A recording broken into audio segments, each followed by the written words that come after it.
So ayan guys, luto ng ating ginataang yellowfin. So let's eat. Parami na naman ang kain nito. So ito lang ang pulo nating kuhain guys, para masarap ang ating lasa nito. Lagyan lang natin ng sili guys, ayan oh. At syempre maraming pechay guys, ayan.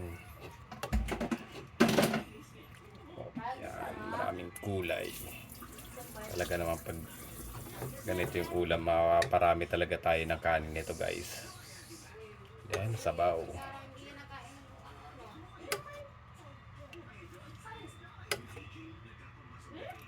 Yan.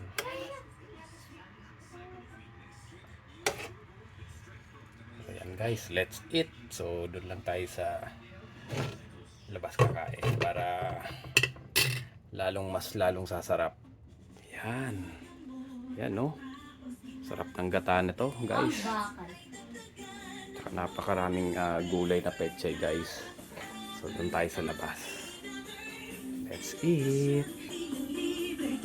So yan.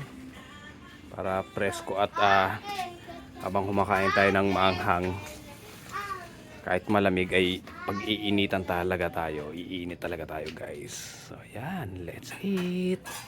Sarap.